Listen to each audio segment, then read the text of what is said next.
به نام خدا. خدا نور است. سخنرانی از آقای نویل گادارد، 9 اکتبر سال 1967. مختصری از بیوگرافی آقای نویل گادارد. نویل گادارد بین سالهای 1905 تا 1972 میزیسته. دیدگاه نویل گادارد به آفریننده و کتاب مقدس و اعتقادات و باورهایش باعث شد او را به عنوان فردی با دیدگاه متفاوت بشناسند. گادارد معتقد بود خدای هر فرد خود اوست و در واقع این گونه عنوان کرد که شما خالق هستید. او خدا را تخیل و تفکر انسان می‌دید که می‌تواند واقعی ترین لحظات زندگی را در خود ثبت و ایجاد کند. او 40 سال پایانی عمر خود را به بیان باورها و ایده‌های متافیزیکی و معنوی پرداخت. او یکی از بزرگترین و محبوبترین سخنوران قرن 20 در زمینه رشد فردی و یک معلم معنوی و نویسنده عرفان بود. او پدر تجلی آگاهانه نام گرفت. برجسته‌ترین افرادی که تحت تاثیر عرفان و سخنوری او قرار گرفتند میتوان به نویسنده توانا ژوزف مورفی، ویندایر، کارلوس کاستاندا، عارف بزرگ اشاره کرد. تفسیرهای عملگرایانه او از کتاب مقدس مسیحیان انجیل به هزاران نفر کمک کرد تا زندگی خود را تغییر دهند. این تفسیرها هنوز به عنوان بهترین آموزه‌های معنوی برای رسیدن به موفقیت در تاریخ آمریکا محسوب می‌شوند. در فصل اول نامه اول یوحنا به ما گفته شده است: این پیامی است که ما از او دریافت کرده ایم و به شما اعلام می‌کنیم که خدا نور است و در او تاریکی نیست. آیا این یک کلمه یا اصطلاحی است که به روشی متفاوت بیان شده یا یک واقعیت تحت لفظی است؟ من از روی تجربه به شما میگویم این یک واقعیت تحت لفظی است، زیرا خدا نور است. سه تأکید بسیار محکم در کتاب مقدس برای تعریف خدا وجود دارد. خدا نور است، خدا عشق است و خدا روح است. یوحنا در اینجا به ما میگوید که خدا نور است، نوری که در آن تاریکی وجود ندارد. حالا سعی کن مرا از نزدیک دنبال کنی. آخرین هدیه به انسان خود خداست و خداوند یک آشکار کننده است. شناخت انسان از خود مبتنی بر شناخت او از آشکار کننده است. کتاب مقدس آنچه را که درباره کاشف یا آشکار کننده گفته می شود ثبت می کند، همانطور که او در شما بیدار می شود. کتاب مقدس را با دقت بخوانید و خواهید دید که خدا تا چه حد خود را بر شما آشکار کرده است. عیسی این جمله را بیان می کند: من نور جهان هستم. کسی که از من پیروی کند در تاریکی راه نخواهد رفت، بلکه در نور زندگی خواهد کرد. او نوری است که هر انسان را با ورود به جهان روشن می کند. آیا این واقعا درست است؟ در سال 1926 زمانی که 21 ساله بودم به ملاقات یکی از دوستانم در لارچ مانت در شهر نیویورک رفتم. او مدیر یک باشگاه خصوصی بود که در آن صدها پسر و دختر برای رقصیدن جمع شده بودند. من به او ملحق نشدم زیرا می‌خواستم زودتر استراحت کنم. چراغ شب را روشن کردم و شروع به خواندن کتاب کردم. چیز بعدی که متوجه شدم این بود که خورشید طلوع کرده است. نور همچنان می‌سوزد و کتاب باز شده روی سینه‌ام افتاده بود. از روی شماره صفحه متوجه شدم که قبل از اینکه در خلسه عمیق فرو بروم بیش از 1 یا 2 صفحه نخوانده بودم، زیرا کتاب در آن مدت طولانی شاید 10 یا 12 ساعته به هم ریخته نشده بود. از خواب بیدار شدم و دیدم که دچار کاتالیپتیک یعنی مبتلا به جمود عضلات شدم. بدن من یخزده به نظر می رسید. با این حال آگاه بودم که این خود من بودم که از دریای بیکرانی از نور زنده مایع و پر جنب و جوش بازگشته بودم. من نور جهان بودم و هیچ چیز، نه هیچ موجودی بیرون از من وجود نداشت. نه سیاره، نه خورشید، نه ماه. فقط یک دریای بیکران از نور بود و من نور جهان بودم. پس از روی تجربه میتوانم بگویم من نور جهان هستم. هنگامی که خداوند در درون شما بیدار شد و خواهد شد، شما نیز خواهید دانست که شما او هستید. شخصی که نور جهان است و اگر خدا نور است پس شما هم باید مانند خدا باشید. پس از وقوع این مکاشفه در شما هر ادعایی که در کتاب مقدس در مورد خدا مطرح شده است درست مانند درختی در حال شکوفه زدن از درون آشکار می شود. خواهی دانست که خدا عشق است، زیرا در حضور عشق بیکران می ایستید و با آن بدن یکی می شوید. من بشر هستم، من یک انسان هستم، با این حال می دانم که عشق بی پایان هستم. از زمانی که در آغوش کشیده شدم هیچ احساس دیگری ندارم جز بدن عشقی که مرا در آغوش گرفته است. در حالی که اکنون اینجا با شما صحبت می کنم بخش کوچکی از خودم را پوشیدم که فقط جرقه‌ای از بی نهایت وجود آتشین من است. من از روی تجربه می دانم زمانی که در خواب هستم بیشتر کمک می کنم و آموزش می دهم تا زمانی که بیدار هستم. زیرا اکنون زمانی که می خوابم از دنیای رویاها به دنیای بیداری روح گذر می کنم. من از فکر، تصورات و رویایی که از بسیاری از شما دریافت می کنم می دانم که آنها تیرهای آتشینی هستند که از خود آتشینم پرتاب شده اند. همان جوهر عشقی که در درون همه ما بیدار می شود و وقتی بیدار می شود برای مدت زمانی تو چراغ جدید جهان می شوی. اما نور شما از اینجا نیست. آن نور فراتر از عالم رویاست. کسی که می داند نور جهان است همیشه طرد می شود. او به سوی خود درونیش می رود و آنها خود درونیش را نپذیرفتند. حتی برادرانش هم به او باور نداشتند. در این سطح داستان همیشه یکسان است. اما وقتی خدا در شما بیدار می شود می دانید که چه کسی هستید.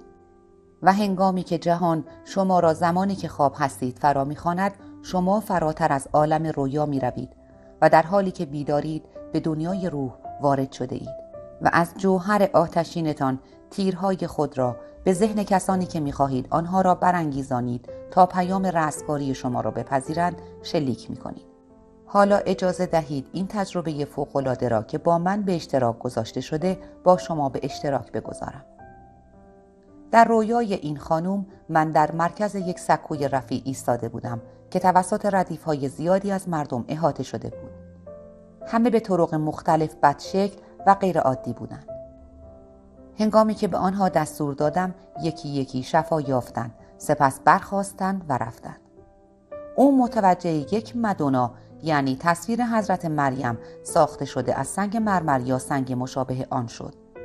دید که متحرک شده و از خوشحالی می‌رقصد، زیرا کلماتی که من می‌گفتم او را بسیار هیجان زده کرد. چند هفته پیش او این رویا را دید. در آن من یک پزشک در بیمارستانی بودم که هیچ اتاق جراحی یا دارویی نداشت. همه به سادگی نزد من آمدند و درمان شدند. سپس او این جمله را نوشت: امیدوارم چنین بیمارستانی اینجا وجود داشته باشد. می توانم به او بگویم نه، آن بیمارستان اینجا و در این سطح هرگز وجود نخواهد داشت.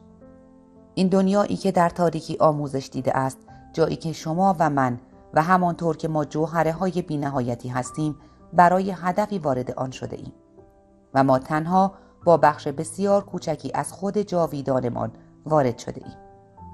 این همان چیزی است که ما اینجا می بینیم. تو موجودی لایتناهی هستی، زیرا تو خدایی. همه خدا هستند. اما ما اینجا تنها جرقه‌ای از بیکران وجود آتشین خود هستیم، زیرا در نهایت ما یکی هستیم. وقتی شخصی بیدار می شود و از ورای دنیای رویا می گذرد، تیرهای خود را به ذهن همه پرتاب می کند تا آنها را برانگیزاند، تا آن جرقه را برافروخته کند تا همه چیزهایی که در مورد عیسی مسیح، خدایی که در کتاب مقدس گفته شده، تجربه خواهد کرد. وقتی در شما اتفاق می افتد اصلاً به کتاب مقدس جدید یا انجیل یا تأییدی در این سطح نیاز ندارید. شما درخواست عدم شناسایی می کنید. نه آن زمان موافقت کردند و نه اکنون موافقت می کنند. حتی کتاب مقدس ما می گوید که حتی برادرانش نیز به او ایمان نداشتند. او نزد قوم خود آمد و آنها او را نپذیرفتند. او در جهان بود و جهان به وسیله او ساخته شد و جهان او را نشناخت. داستان همین است. در کتاب مقدس از نور بسیار گفته شده است. او هر انسانی را که به دنیا می آید روشن می کند. زیرا بدون نور او نمیتوان نفس کشید یا زندگی کرد. خدا در واقع ما شد تا بتوانیم خدایی شویم که در همه چیز در حال بیداری و آشکار شدن است. یک روز خواهید فهمید که همه شما نور هستید، سپس همه عشق و در نهایت همه روح هستید. هیچ چشم فانی هرگز تو را نخواهد دید، زیرا اگرچه تولد تو از بالا در این جهان ظاهر نمی شود، اما شاهدان این واقعه فانی هستند. آنها نشانه تولد شما را می بینند، اما نمی توانند شما را ببینند، زیرا شما روح هستید. در مورد شما طوری صحبت می کنند که انگار شما حضور ندارید. آنها در مورد شما با باور نکردنی ترین عبارات صحبت می کنند و می گویند او چگونه می تواند بچه داشته باشد؟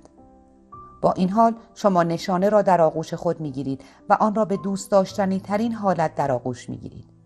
این نشانه تولد روحانی شماست و تعریف دیگری را نشان می دهد که خدا روح است. با دانستن اینکه خدا عشق و نور است، وقتی تولد روحانی شما ظاهر شود، 3 تعریف از خدا را تجربه کرده اید. سپس همچنان که خود را محصور در این جسم با ابعاد محدود یافتید، به دیگران آموزش خواهید داد و به آنها کمک خواهید کرد.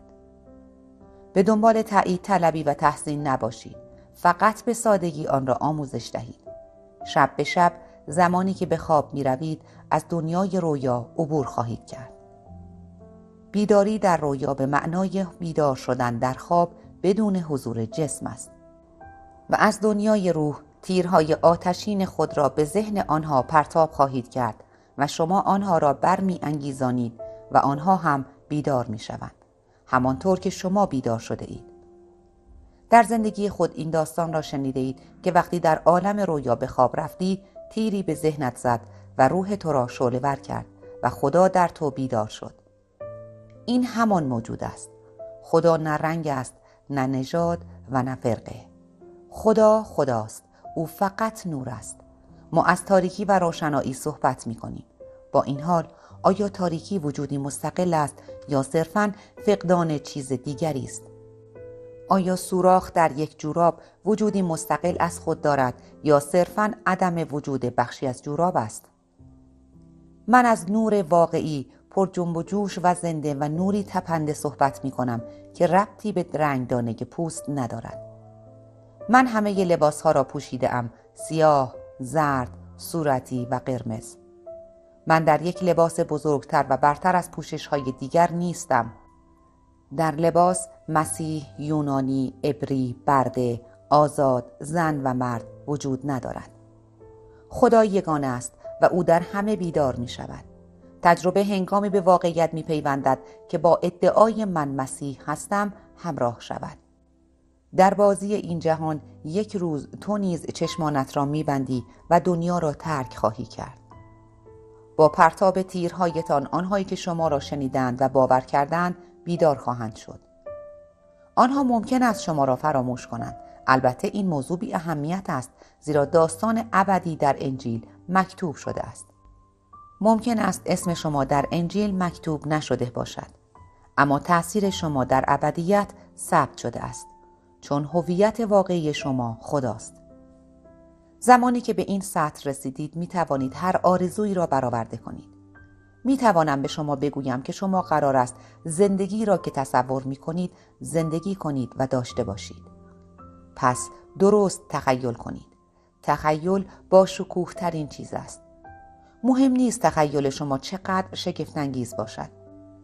می‌خواهم به شما بگویم با خود واقعی شما قابل مقایسه نیست. هیچ چیز در این دنیا نمی‌تواند به وجود واقعی شما نزدیک شود. این دنیای سزار تنها بخش کوچکی از وجود نامتناهی شماست. زمانی که اینجا هستید نجیبانه رویا پردازی کنید. رویاهای دوست داشتنی داشته باشید، زیرا شما می‌توانید همه چیز را محقق کنید. اگر بخواهید تخیل کنید که اکنون آنها را دارید. هم اکنون تخیل کنید که شما همان مرد یا زنی هستید که دوست دارید باشید. صرف نظر از اینکه فردا، هفته آینده یا ماه آینده چه اتفاقی می‌افتد.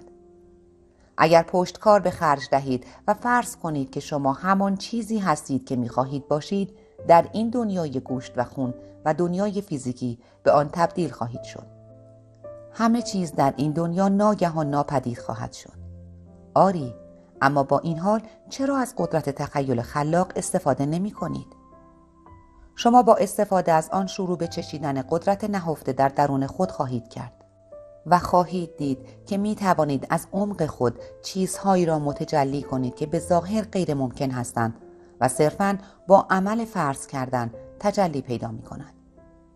اگر جرأت کنید و به قانون فرض عمل کنید و به گونه‌ای که گویی حقیقت دارد به این عمل پافشاری کنید، به واقعیت تبدیل می شود و آنگاه به حقیقت قدرت تخیل خلاق خود پی خواهید برد.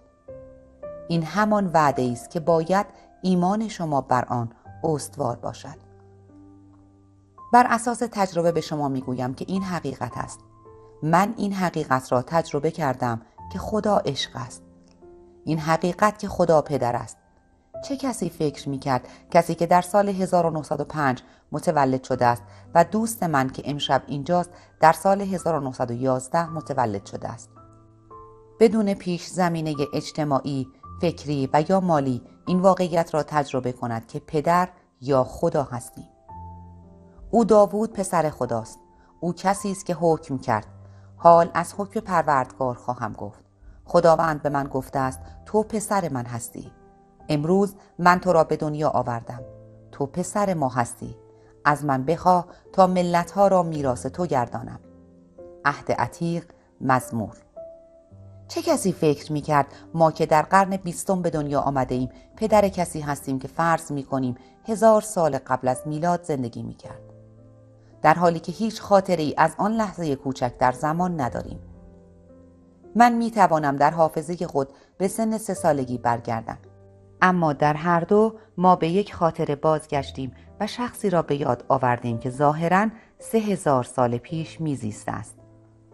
ما به تجربه می‌دانیم که این ما هستیم که اعلام کردیم تو پسر منی، امروز تو را به دنیا آوردم. ما می‌دانیم که موجودی جاودان هستیم که فناپذیری را به عهده گرفتیم تا با تبدیل شدن بخش کوچکی از آن نیروی نامتناهی خود را آزمایش کنیم. پس از بازی در قسمت‌های مختلف ما موافقت کردیم که نقش پدر را بازی کنیم. بار دیگر به بخشی از آگاهیمان تبدیل شدیم و داوود در مقابل ما ایستاده و ما را پدر نامیده است. این هیجانی است که برای همه وجود دارد.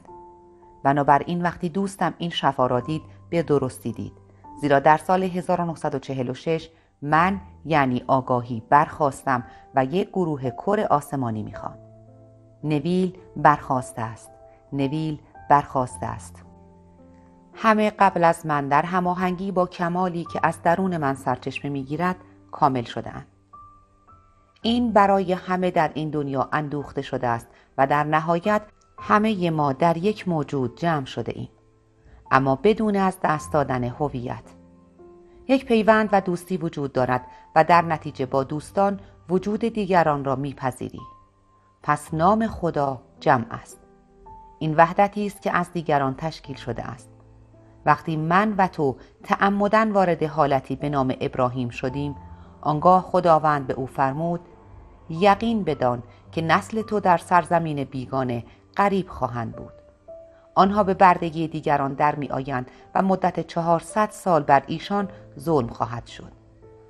اما من ملتی که آنها را به بردگی خواهند گرفت مجازات خواهم کرد. وقتی آنها سرزمین بیگانه را ترک کنند ثروت فراوانی با خود خواهند برد. 400 حرف آخر الفبای عبری است که علامت یک صلیب است. اکنون در جامعه‌ای از گوشت مصلوب شده اید، به بردگی در آمده اید و باید تمام وظایف عادی و طبیعی آن را انجام دهید. صرف نظر از اینکه پادشاه هستید یا رعیت، شما باید تمام وظایف انسانی را انجام دهید. آیا این بردگی نیست؟ اما روزی من، کسی که خدا هستم، آگاهی، هویتم را از محدودیت و تاریکی بیرون آورده و با خود به دنیای نور می آورم. زیرا من در حال بیرون آمدن از خود واقعیم هستم. این خدا بود که تصمیم گرفت و این خدا بود که آن را در این دنیای شگفت‌انگیز انجام داد. در مزمور 82 به ما گفته می شود: گفتم شما همه خدایان هستید و همگی پسران حق تعالی هستید. با این حال همچون انسانها خواهید مرد و مانند انسانها سقوط می کنید. ای شاهزادگان، آیا پدرتان یک پادشاه نیست وقتی شما شاهزاده اید؟ با بیرون آمدن از پدر به سوی سرزمین فراموشی رفتیم. همانطور که مانند دیگران در اینجا فرود می آییم، خاطراتمان از بین می رود. اما وقتی بر می گردیم پادشاه هستیم، زیرا به منزله پدر بر می گردیم. با بیرون آمدن از پدر به سوی سرزمین فراموشی رفتیم.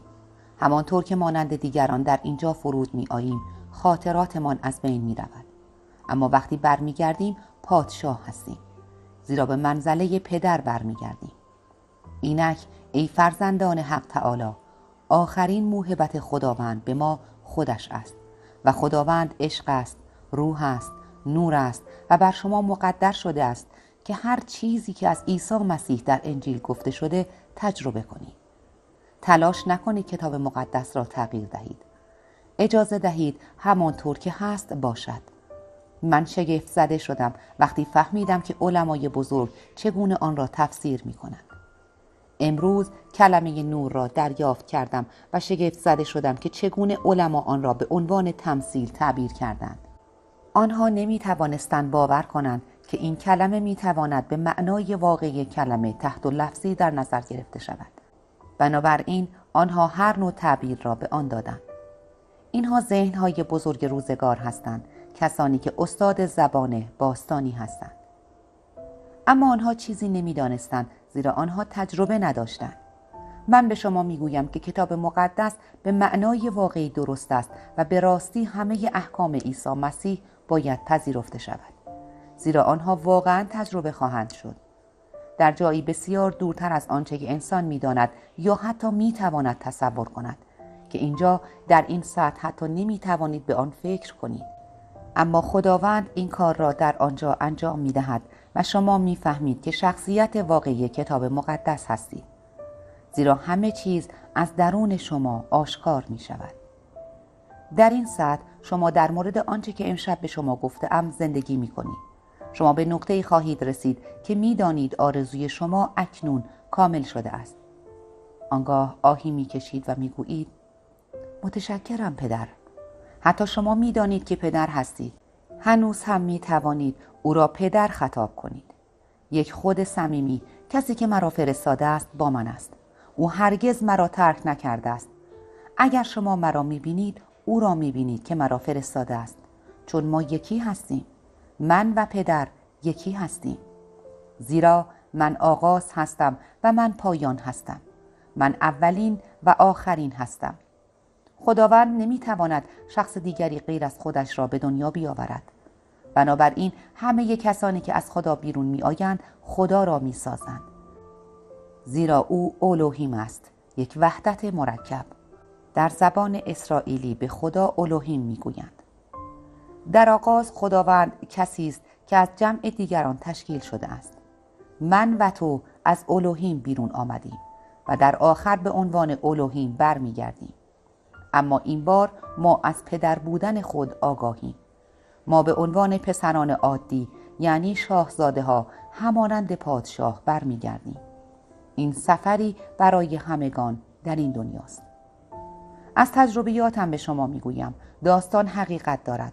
خداوند نور است. در کتاب اول یوحنا او طوری صحبت می کند انگار فقط شنیده است و هنوز تجربه نکرده است.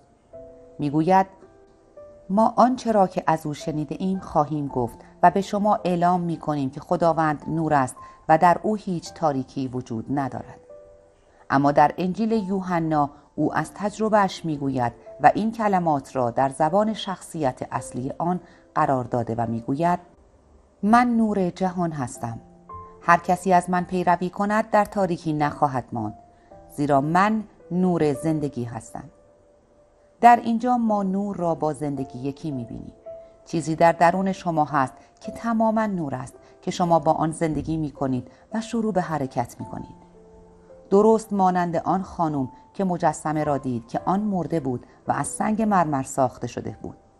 اما همانطور که دیگران کاملا شکل گرفتند، آن مدونا یعنی مجسمه حضرت مریم متحرک و زنده شد و شروع به رقصیدن کرد. شما همه چیز را به حرکت در می آورید، زیرا شما خدا هستید و در بدن فانی خود مدفون شده اید که بخشی ابدی از جهان است. بدنهایی که اینجا می بینید قبرهایی هستند، در حالی که شما آنها را به تن می کنید زنده به نظر می رسند. اما آنها مردند، شما آنها را زنده می کنید، زیرا شما خدا هستید. بدنهایی که اینجا می بینید مقبره هایی هستند، به نظر می رسد زنده هستند، اما آنها مرده اند. شما به آنها زندگی می بخشید، زیرا شما شاهزادگانی هستید که همانند یک انسان زندگی می کنید و به تکه های کوچک تقسیم شده اید. کسی که سقوط کرد پادشاه بود، اکنون شاهزاده است. شما خود را در یک موجود جمع می کنید که خداوند خدای یهوه نامیده شد، کسی که عیسی مسیح است. می دانم در این سطح که شما هستید قابل درک نیست، انتظارش هم نمی رود، اما به شما می گویم که آن حقیقت دارد. شب به شب به رخت خواب می روم و فراتر از دنیای رویاها به دنیای روح می روم و از آنجا با تیرهای آتشینم شلیک می کنم و می دانم هیچ وقت به خطا نمی رود. سپس شخصی برایم پیامی آورد. به من گفت که آن خانم دایره ای در پس دایره ای در پس دایره ای در هوا دید و یک پیکان به کوچکترین دایره نفوذ کرد و چرخید. او تصویر را بازگو کرد، زیرا آن تصویر دقیقاً همان چیزی بود که اتفاق افتاد. تیر هرگز هدف خود را از دست نمی دهد. پیام همیشه راه را می یابد و شعله‌ای را برمی‌گزیند که از قبل آنجا بوده است. حال من به شما می گویم تخیلاتتان، رویاهایتان، چشماندازهای شما تیرهای آتشینی هستند که به وسیله موجودی شلیک می شوند که تماماً نور است. بیایید به سکوت برویم.